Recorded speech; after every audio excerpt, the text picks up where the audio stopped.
Good evening, ladies and gentlemen, live from the campus of Loyola Marymount University. This is a town hall meeting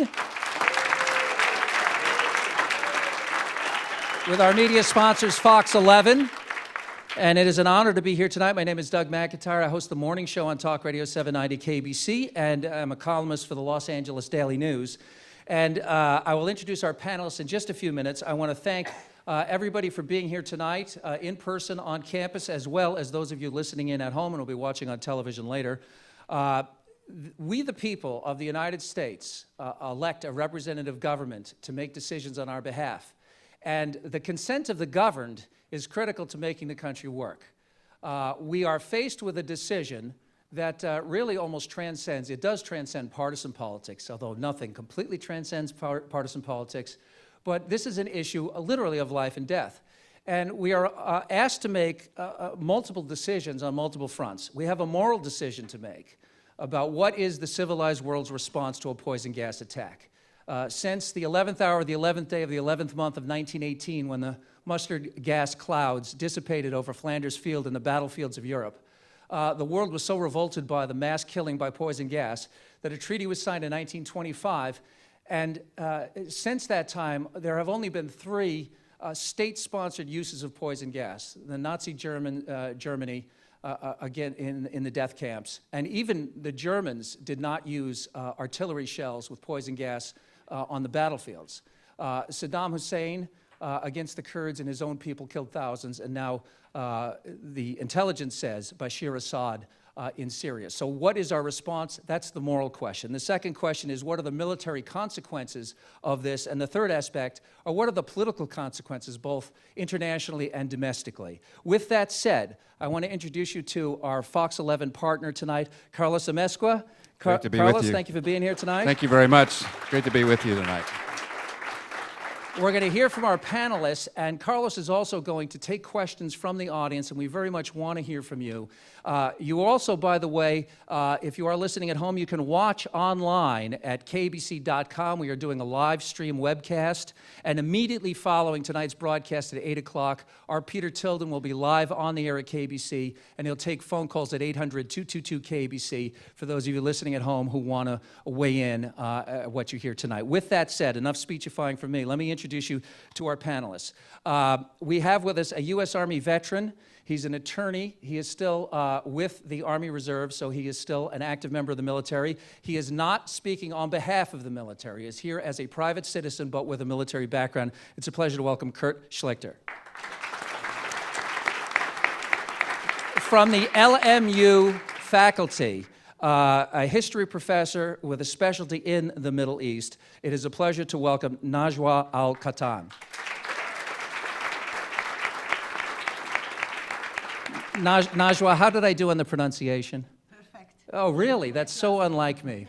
I get my name wrong 3 out of 5 times. This next gentleman is somebody whose name I can get this one right. He is the sage from South Central. He is the best-selling author and the host of the Larry Elder Show, heard weekdays from 3 to 6 on KABC. The sage from South Central, Larry Elder.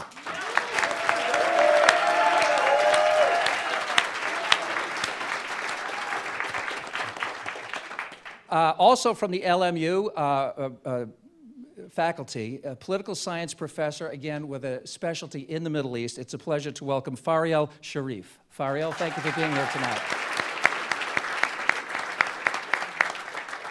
The next gentleman with us, I'd like to point out, by the way, we will be joined by Congresswoman Janice Hahn, who is on her way. She's in traffic on Lincoln Boulevard, and I'm sure you're used to that.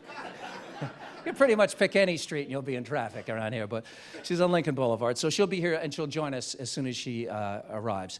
The next gentleman I got to meet, we've had him on the show a couple of times, and he is the president of the Syrian American Council in Los Angeles. Please welcome Hassan Twiet. Okay, let's get to it. We're not going to do one of those hideous presidential debates where we say you have 3 minutes and then you have 90 seconds to respond. We're going to be adults, and we can do this like adults. Nobody's going to monopolize anybody's time except apparently me. But I want to throw this out first as a general question and ask our panelists to take a shot at this question in whatever amount of time they feel appropriate. I want to talk about the morality of what we are facing here.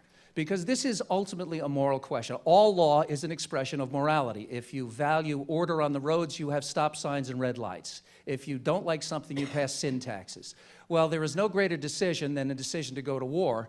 And while we might not say it's war, trust me, if somebody shot missiles into our country, we would consider it war.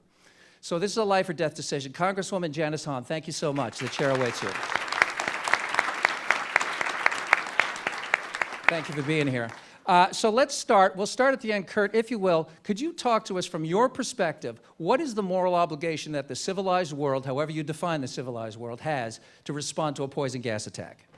Well, you know, Doug, that's an interesting question. If you take a look at the 1925 treaty, it's interesting. Syria is not a signatory to it, and there's no enforcement provisions to it. So I'm not sure that citing the treaty really gives us an obligation or a moral duty to act.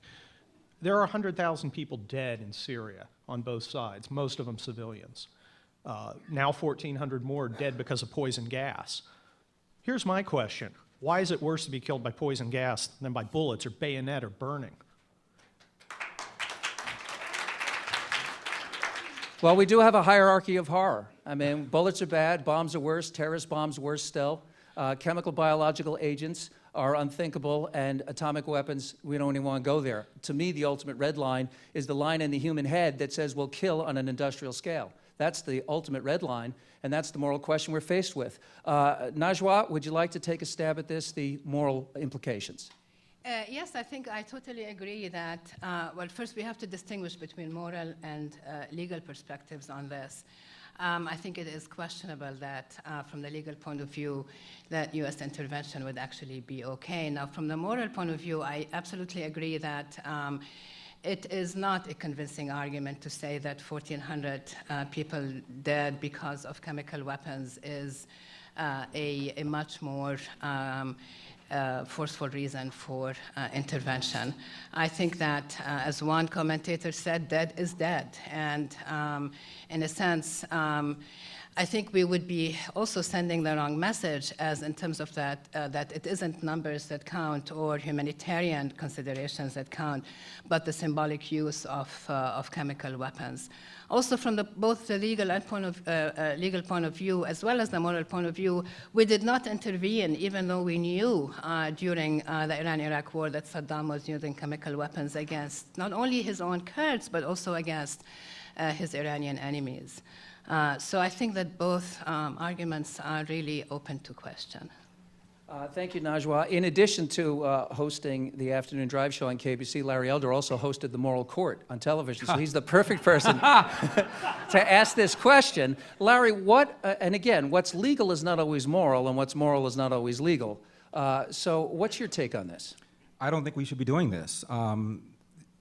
800,000 people, Doug, died in Rwanda, and they didn't use chemical weapons, they didn't use bullets, they used machetes.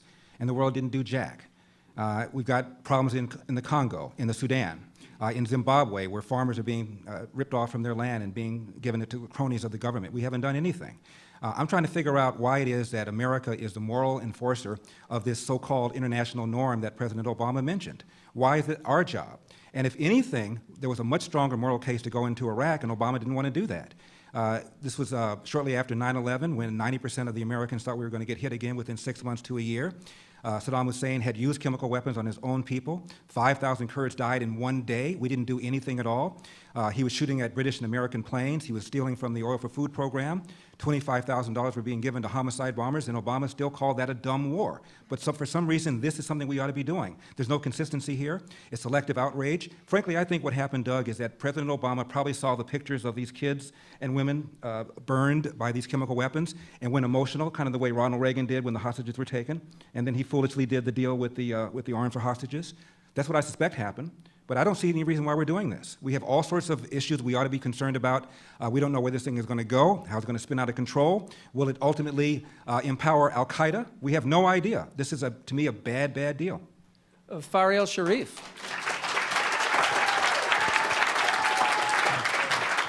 Faryal Sharif, same question from your perspective. What are the moral obligations of the civilized world, however you define the civilized world? I worry less about the questions about whether the U.S. is selective about where we go, whether the UN is selective about where we go. I think the fundamental question is, do we want to see more intervention in civil wars? Do we want to see fewer interventions in civil wars? I tend to concur that dead is dead. When Assad drops cluster bombs, it's no more real or no less real than using chemical weapons. Syrians are dying, 2 million Syrians are displaced. There is a moral imperative to think about intervention, which is separate from the question of, will it be effective? Okay, Hassan Twiet. Hassan, you are the president of the Syrian American Council in LA. Your family has suffered directly from the repression in Syria. Tell us your story and your moral perspective on this. Back to the moral questions, I think I disagree with Larry. We are a unique nation. We have an obligation to stand for what's right, and there's a lot of people dead in Syria, and this particular regime is actually what happened in 1982 in the city of Hama, that's where I came from. In over 2 weeks, 40,000 people were dead. I had to travel, walk 50 miles to save my life, and I came to the United States when I was 17. The whole family was disintegrated, and nobody helped the Syrian. Now, the impotence of the United Nations with the veto of the Russians and the Chinese, and the record says it for the human rights. So I think we have nowhere to go except we are the superpower, whether we like it or not. We are the superpower. We are not the policemen of the world, but we have a moral obligations to make it right. Like what we did in Kosovo, we all voted no, but it was a good strike and we saved thousands of people. We voted yes on Iraq, and yet it was bad decisions, and we did not do anything in Rwanda, and 1 million people died. So I urge United States, and I urge the Senate and the people to vote yes to take action in Syria.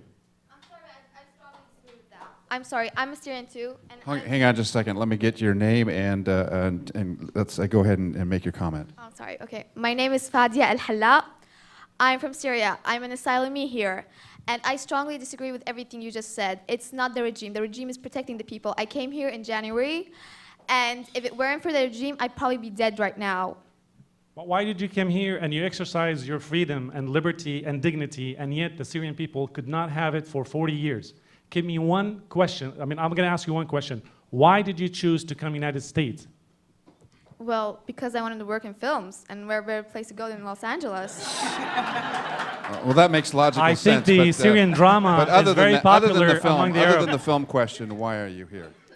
Well, because after the so-called revolution, I'm a minority, I'm a Christian. And as we all know, in Iraq, after Saddam Hussein fell, there was, you know how they say, when the cats are gone, the mice play?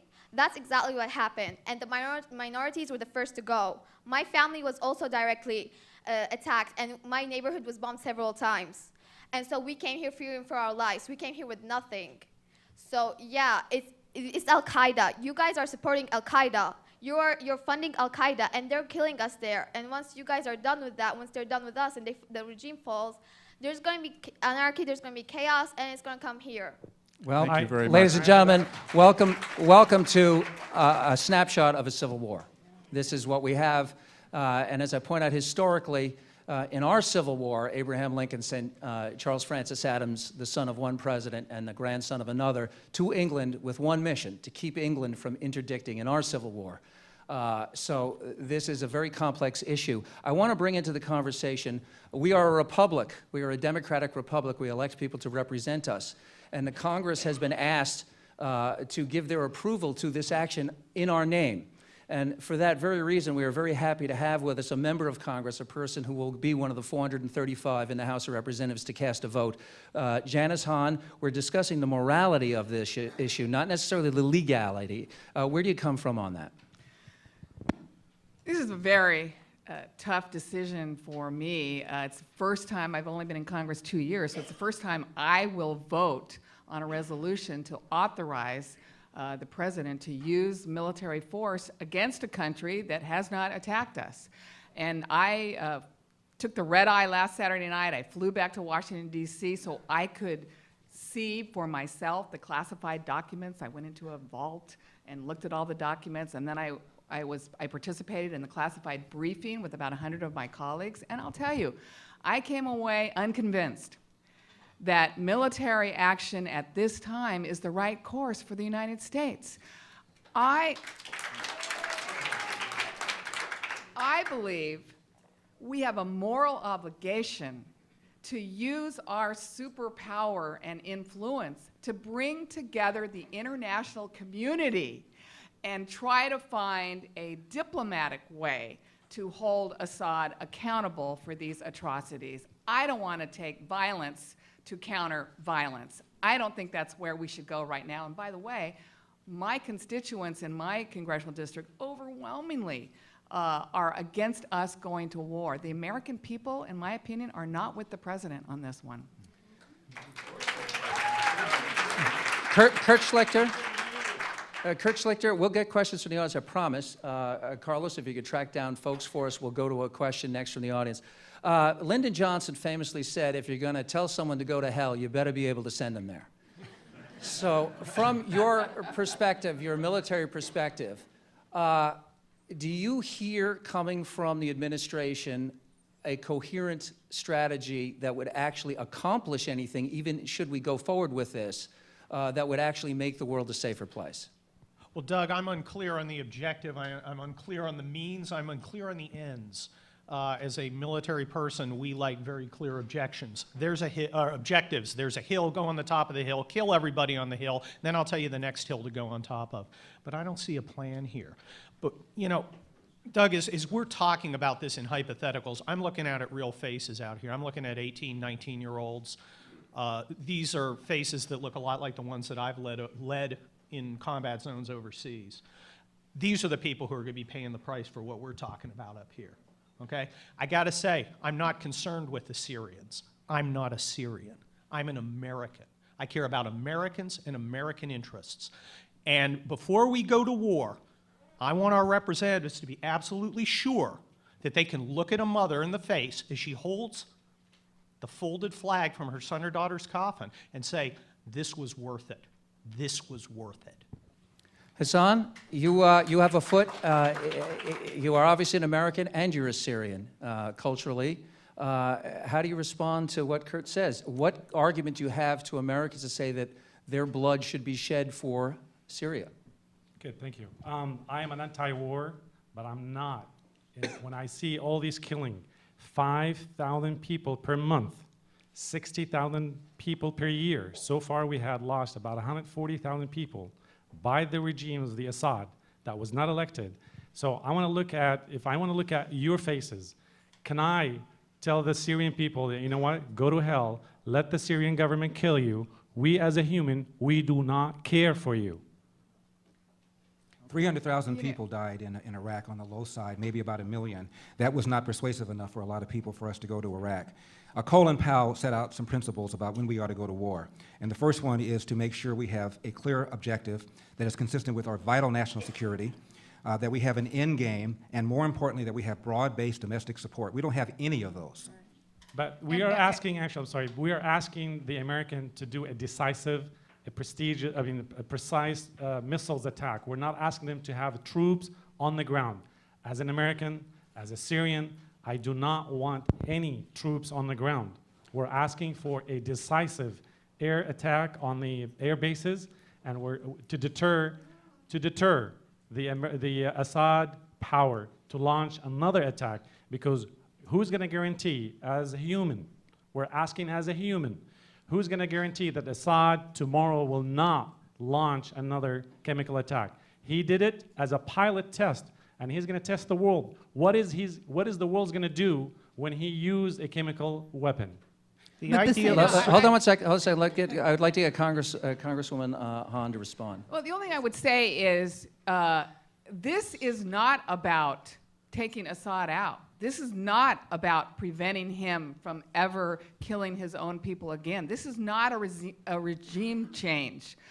This is a message. We're sending him a message. We're punishing him for the use of chemical weapons. There is nothing in this limited attack in scope and duration that in any way guarantees that he will not continue to kill his own people. So I know Senator McCain wants it to be broader. He wants to take the guy out, but that is not what this is about. And for me, no matter how surgical and limited in scope and duration, there will be collateral damage, which is code for innocent people being killed. What's to say that we will not, by mistake, kill innocent children, fathers, mothers, babies? That's what I am not convinced of, that we will get in and out of this without killing innocent people.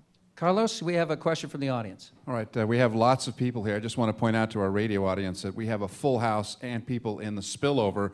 So just to gauge a little bit about how people feel here, this is a lot of interest here at Loyola Marymount University, and also some of the viewers and listeners of KBC Talk Radio and Fox 11. We appreciate all of you participating here with us.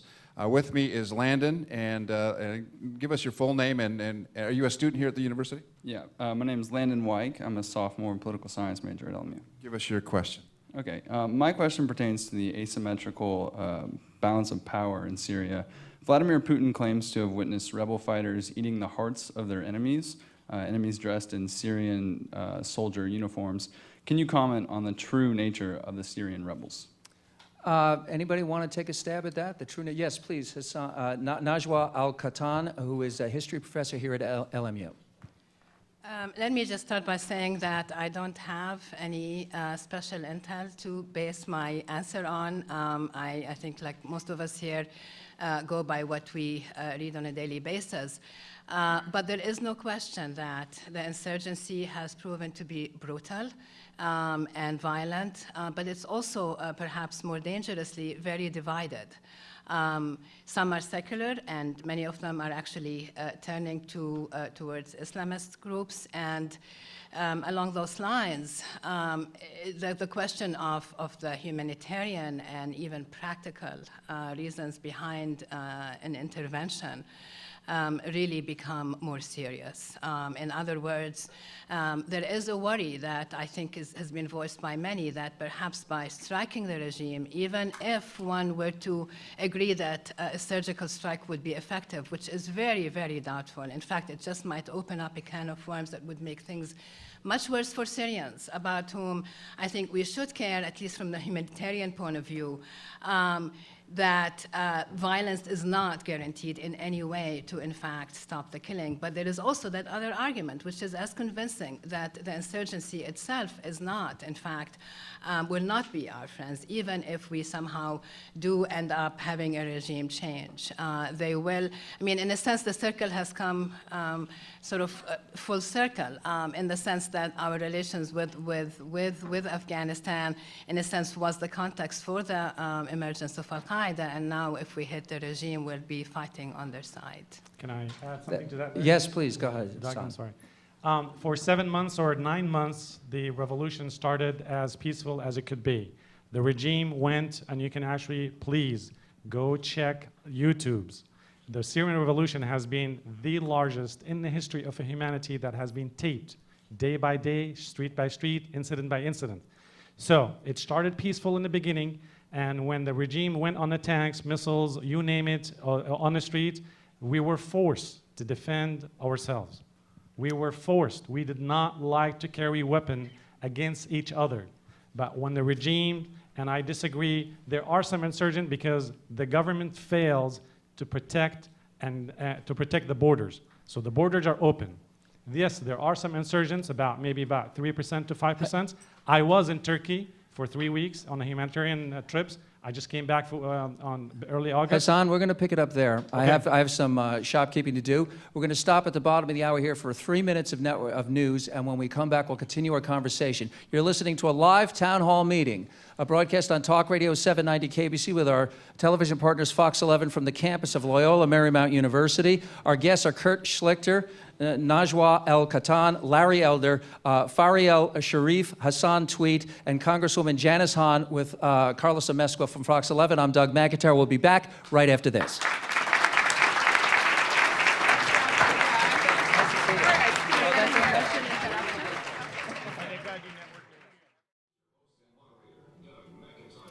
We are live on the beautiful campus of Loyola Marymount University. I'm Doug McIntyre. This is the Talk Radio 790 KBC Fox 11 Town Hall meeting on Syria.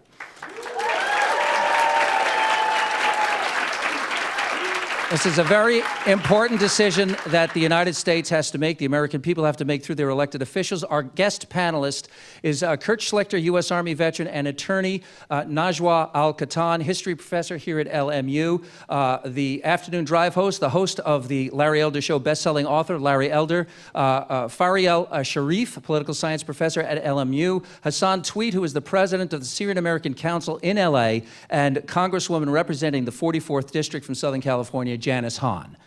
Please welcome our panelists again. We are streaming live at KABC.com if you want to watch at home, and immediately following the town hall meeting at 7:90 a.m. at 8 p.m., Peter Tilden will take your phone calls live at 800-222-KBC. I want to ask our audience here to do me a favor. I want to take an instant. I meant to do this at the top, but I have short-term memory. So what I want to ask you to do is, those of you who are in favor of interdicting in Syria, please stand up and say aye so that our radio folks can hear. I want you to stand up so that cameras can see, and I want you to say aye if you favor action in Syria, if you do that now. Don't be shy. Aye. Aye. Aye. Okay? Those who are, actually what I'd like to have, if you'd stand up and just say aye also. Those of you who are persuadable. If your minds are not made up, I would like to just get a sort of sense of the room. Okay? And say aye if you would. Aye. Okay? And now, those of you who are absolutely opposed to any military incursion into Syria, please stand up and say aye. Aye. Okay. We'll do this again at the very end and see if any of our... but plus, it's a little bit of calisthenics. We do have an obesity problem in America. I thought that would help a little. Okay. Let me start this round of questions with Larry. Larry, this is my hobby horse, and I'd like you to take a whack at this. I don't understand why this isn't Russia's problem. Russia created Bashar Assad. Every helmet, every belt buckle, every bayonet in his arsenal comes from the Soviet military arsenal. They have a Navy base on the coast of Syria, and some of the weapons have undoubtedly been moved to a Russian naval base. Why does the world ask us to do this and burn our embassies and kill our ambassadors, and Vladimir Putin gets to go shirtless harpoon hunting? Well, I don't think Russia really is the target, Doug. They have their own problems with Islamofascism. The real target is Iran. And we ought to be having a debate about whether we ought to go to war against Iran. That ought to be what our debate is.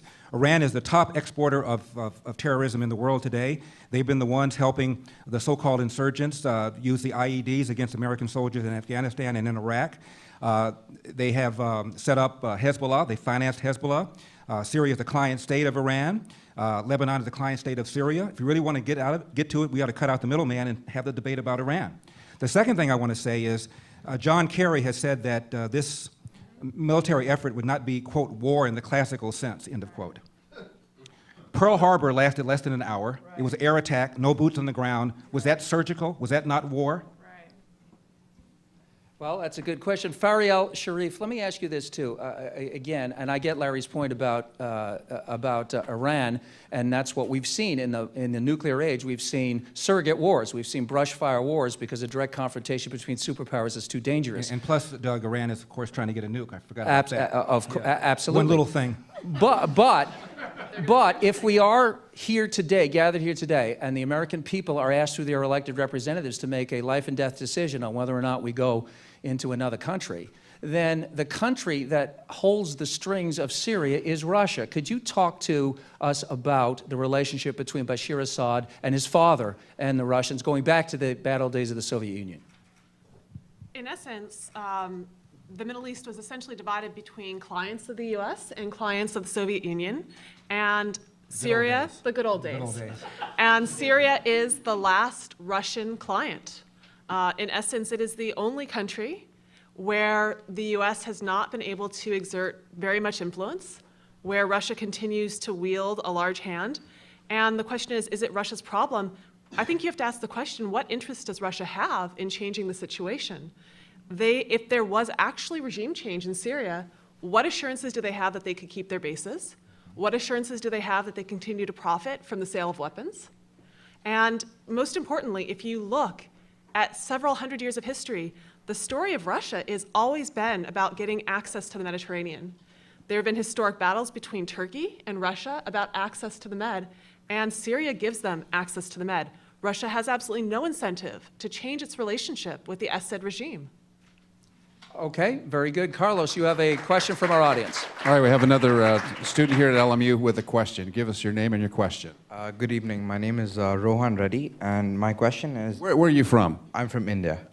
My question is more from the American perspective, but does it worry you that if America does choose to attack, you will be left with the responsibility of bringing balance back to the region, like you have done with Afghanistan, etc.? And would you be willing to make the social and economic cost, social by which soldiers, the loss of life, and economic, the investments into maintaining your troops into that region? And if I'm not mistaken, troops from Afghanistan still aren't back. So, thank you. Who would like to take a stab at that? I think I partly understand this question, so let me get at part of it. We've had this discussion up to now about the question of targeted strikes or intervention. I mean, most people think that any type of U.S. engagement is going to be limited to more surgical strikes, which would not involve boots on the ground. And if that's the case, then, What's the point? well, what's the point is definitely the case. And there's a certain amount of hyperbole to worrying about the loss of American life. I think the real question, as Larry says, is what's the point? Does it lead to any change, or is it just a way for Obama to show resolve? Is it a way for him to posture? But I think at some point, the real question is, how do you bring stability back into Syria? We ultimately do care about having a stable Syria because it's a problem for every other country in the region. It's a problem for Lebanon, and we've seen in Lebanon historically what it means when you have hundreds of thousands of refugees in other countries. It affects regional stability at large. Can I add something to that, please? Yes, go ahead. Go ahead. This actually- is Hassan Twiet. By the way, let me just let the folks listening at home. That was Fariel Sharif, who's with the political science. She's a political science professor here at LMU. And this is Hassan Twiet, who's the president of the Syrian American Council in Los Angeles. On the ground in Syria, actually, there is a feeling that the shift of that, the shift of power that coming from Russia to Iran, to Iraq, to Syria, all the way to Lebanon, to the Mediterranean. Now the shift is going to be from Turkey to Syria, to Jordan, to Saudi Arabia, and neither Russians or the Hezbollah or the Iranian, they absolutely do not want that shift. And I think that shift of power is in the favor of the interest of the United States. Okay, thank you. Let me shift gears here for a second and bring this into the political arena. Von Clausewitz said that war is politics by other means, but we also have politics the old-fashioned way, which is pointing fingers at each other with reckless accusations. But the situation we have right now transcends that. And there is a lot of politics in play here. The normal paradigm that we've been living with for so long of left, right, Republican, Democrat has fractured on this issue. We have libertarian conservatives who are opposed to foreign involvement. We have people progressive on the left who are consistently opposed to the projection of American power. And then we have sort of statists, if you will, center-right, center-left, who are circling the wagons around a president who threw out rhetoric about a red line and now has been called on that bluff to have to back it up. And I guess the question is this, has this degenerated into face-saving for the United States, and is face-saving justification for civilian casualties in Syria? Larry, would you like to take a shot at that? Yeah, Doug, I wanted to ask that question of Congresswoman Hahn, since she's been having all these meetings. It is my opinion that had Barack Obama not made the comment about the red line in the sand, and had Syria not violated that supposed red line a number of times, we wouldn't be having this conversation. I think his credibility is on the line. He fears that his domestic agenda down the road may suffer. He wants to do comprehensive immigration reform and climate change and a bunch of other things, and I think he feels he'll look weak if he doesn't get the approval from Congress here. But I think we would not be having this discussion had he not made the comment, and I'd like to know if other members of Congress feel that way at all, Congresswoman. Well, I think you're right. In fact, this chemical weapons agreement that 189, I believe, countries signed on to, saying that chemical weapons would no longer be tolerated in the world has frankly been violated several times. It was violated in the Iraq-Iran war. By the way, chemical weapons have been used in Syria in the last year and a half.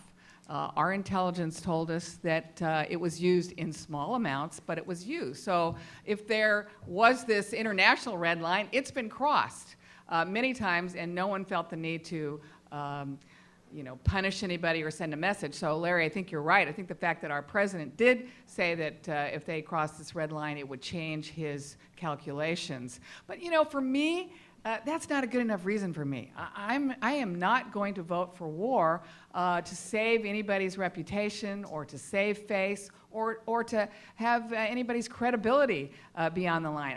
I'm a woman. I will admit I wear a peace sign, so you know where I stand. But this macho tough guy that our international leaders seem to engage in all the time is really not how I think we're going to look strong. I think we have a moral obligation to invest in our own country. I think we have a moral obligation to invest in our schools and our education. I think we're going to be strong someday when every kid is educated properly, when we don't have millions of people in our own country who go hungry at night. I think we're going to be stronger if we invest in our bridges and our roads and our nation's ports so we can truly be competitive globally. So I'm the kind of person that thinks morally and reputation-wise, we have a lot more at stake than just proving that we can fight might with might. But that's just my own opinion. It's Congresswoman Janice Hahn. We have a question from the audience. Carlos Amesqua, Fox 11. I just want to point out quickly that as we listen to the polls that are being taken right now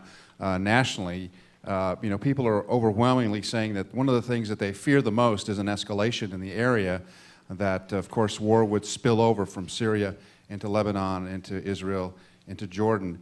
And if you in your mind, think of an area the size of LA County and part of Riverside County and part of San Diego County, that's the area that we're talking about in sheer miles. It's only 55 miles from Damascus to Beirut.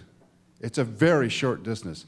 That's why this is a powder keg issue and why people are concerned about an escalating situation in Syria.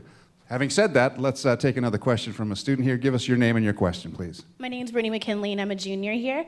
My question is to Congresswoman Hahn. You mentioned diplomatic alternatives earlier. Considering the fact that Assad used the weapons after warnings from the West and his continuous support from Russia, what diplomatic alternatives do you think he is realistically willing to engage with us at this point?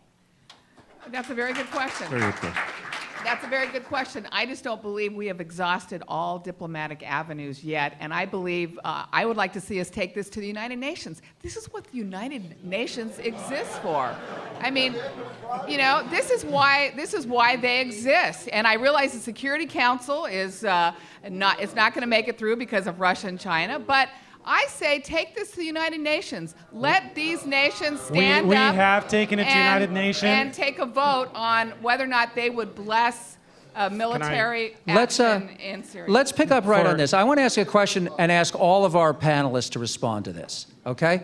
Because back in the day, Secretary of State Colin Powell went to the United Nations with a very, to me, convincing presentation of why Saddam Hussein had to be taken out because he had chemical and biological weapons and mobile weapons labs. We saw the photographs. I have a BA in English from a small liberal arts college in Massachusetts. I don't know from satellite imaging, all right? So I believed him, and it turned out that the weapons of mass destruction were not there. They may have been there, they may have been moved to Syria. But the point is, weren't there, but the point is they weren't there. So I want to ask our panelists, They were actually sent to Syria, if you don't know. Okay, well, that's one of the allegations. So let's start with... That's why we're back to square one. I want to ask the Okay, let me finish the question, okay? Because we're going to go to everybody. I want to start with Kurt. The long tail of what happened in Iraq, how has this changed this debate? Because I suspect that had we not been through 10 years of war in Iraq, even with Afghanistan, which it was, in my opinion, justifiable given the 9/11 attacks, and I think most Americans would have accepted Afghanistan in isolation this many years later. But the long tail of Iraq is definitely the tail wagging the dog on the debate on this issue. Kurt, could you address that subject? Iraq is definitely the elephant in the room on this, this whole issue. But Kurt, haven't you noticed that you look at the polls and most Americans also believe Afghanistan was also a bad war too? Well, you know, it was a war that we needed to get into. Whether it's been handled particularly well is a whole different question. All I'm saying is that the Americans are war weary not only of Iraq but also of Afghanistan. Americans are war weary in large part because the wars were not fought the way they should have been. And there are a lot of reasons for that. I strongly supported the war in Afghanistan. I strongly support the war in Iraq. I'm proud that the United States overthrew that dictator. I'm glad to see he hanged. Someday I hope to see Assad get the same fate. Let's not misunderstand Assad as an enemy of the United States. And I hope that someday he joins Gaddafi and Saddam in hell. But right now, that is not in America's interest. We have to be very clear-eyed and very focused. What is in the interest of the United States? And I have to tell you, it is not in having an unknown group that includes Islamists take over an important central country. I'd rather have them fighting each other. Yeah. Najwa Al Khattab, could you address the legacy of Iraq in the context of the Syrian debate? Yeah, I think that we all agree that that the Iraqi war and the context leading up to it really haunt this question. I also think that another thing to consider, which is also out of the Iraq war, and of course every other war in history, is that wars are very unpredictable. Even when people know, or leaders know, why they're starting them, even when they insist that they have clear objectives, it's like a wild animal, and it can go out of control, and this is one consideration to take. And even if you want to think about the credibility of the United States or Obama as a serious reason, which I do not think is a good reason to go to war, I would also suggest that the credibility might in fact really suffer if things go really out of hand in the Middle East, if the war spills out of Syria into between Hezbollah and Israel, or Israel and Syria, and so on.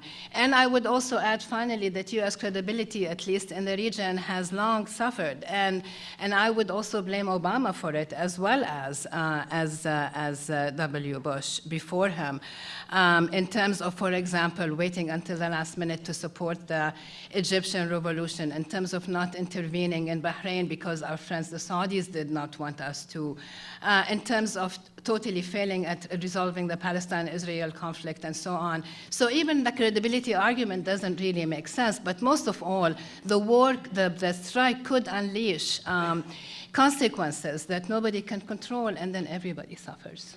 Larry, that was Najwa Al Khattab, history professor at LMU.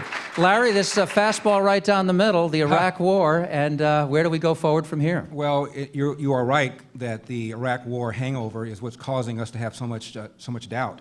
But I think it's because we've drawn the wrong lesson from that. And the lesson that most people have is that the intelligence was wrong. The intelligence was not wrong. All 16 of our agencies said that Saddam Hussein had stockpiles, and they said so with the highest level of confidence. There was a 15-month run-up to the war. I spoke to the number 2 general in the Air Force of Iraq, George Sada, and he told me that that stuff was taken out by plane and by land. I'll tell you somebody else who believes that. The National Director of Intelligence, James Clapper, also has said publicly that he believes the stuff was taken out of Iraq and moved to Syria on some kind of pretext. So I don't think the intelligence was wrong. And therefore, in my opinion, we ought not be comparing Iraq as a, quote, failed effort and saying, therefore, Syria is going to be a failed effort. Syria might be a failed effort, but not for the reason of Iraq.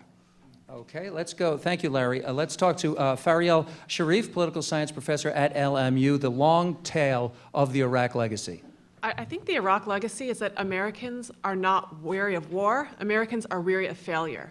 If we had won in Afghanistan, if we had success in Iraq, Americans would be much more on board with intervention. If we thought we could do it and do it well, people would be on board. It's that we don't think that we know how to do it, that we're not committed enough, or perhaps that we, again, just don't actually know what to do to actually fix the problem. I'd also say that it's not just Americans who are leery of what happened in Iraq. Syrians are also very leery of regional conflicts that they've seen. They see the instability, and this is one of the reasons that many Syrians have sat on the fence. They neither support the government nor do they support the rebels. They simply want life to resume. It seems very unlikely that will happen without some kind of exogenous change, but that is one legacy that not only haunts Americans, but it haunts other countries in the region. And then I'd like to just throw one more comment in there, which is that we can talk left and right about Islamists, we can talk about groups that we think are affiliated with Al Qaeda, whether they are or not, but at some point, we actually have to think about how do you engage these groups, because they're there, and they represent significant swaths of the population. Thank you. Hassan Twiet is the president of the Syrian American Council. Obviously, you have family ties right at ground zero, and the Iraq War left a long legacy in Syria as well. How do you see that affecting this debate? I want to draw the comparison that the Iraqi regime is exactly identical to the Syrian regimes. They came from the same party, the Ba'ath Party, which is actually, it kills people, imprison people. So we should not really compare the Syrian revolution right now to the Iraqi war. I want to draw the map between Kosovo, how successful and how the debate went at that time. We all disagree that we should not go to Kosovo, but I want to compare the Kosovo to the Syria. We need to end the war in Syria. We are not starting a war in Syria as an American. We have a bad situation in Syria, started in the early 2010 to 2011, and then it went to worse, and now we have a horrible situations. As a Syrian, we look at it, and as an American, I am ready to pay a price for a bad in order to deter and stop the horrible situation in Syria. Thank you. Congresswoman Hahn. Well, I think Americans are war weary. I'm old enough to have lived through Vietnam.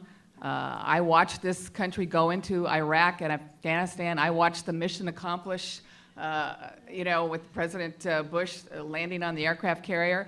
I've been to Walter Reed Hospital, and I've seen the young men and women who've lost their legs, their arms.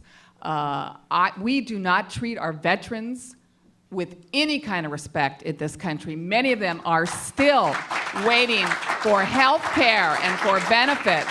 So I think on Monday, when I was in the Labor Day parade in Wilmington, California, I had people coming up to me left and right begging me not to go to this war. And the majority of these people were veterans. They were military families. They were mothers of Army soldiers and said, this is not our war. We don't want to get dragged into another war. So Americans are war weary, and we do not know the outcome of a military strike. We do not know what's going to lead to, and I think Americans overwhelmingly are not prepared to make this kind of commitment. It's Congresswoman Janice Hahn. Carlos Amezcua, Fox 11. I want to say, first of all, thank you to the LMU students. Your terrific questions, and there's so many more questions that I know you have. But I wanted to hear from someone who's a little older, has a little experience in the world, and has seen this before, and Mike is that guy. So, Mike, give us your name and your question, please. I'm Michael Breen, and this question really is for Hassan directly, but if anybody else wants to jump in with an answer, please do so. My question is, what about the people of Syria? Is a show of force really going to help them? Both sides in the battle, both the regime and the insurgents, don't really seem worthy of help. Am I missing something? And what is going to be the response of Syria to a show of force? What about Iran? What about Russia? Okay. Good question. Thank you. The people of Syria, if you look at the last 10 years, we were promised that there's going to be opening, the government is going to open itself. We've been out of the history of humanity for the last 40 years. So the people of Syria, they love to wear jeans. They loved, especially Levi's, by the way. And they love to wear, to have the iPhones.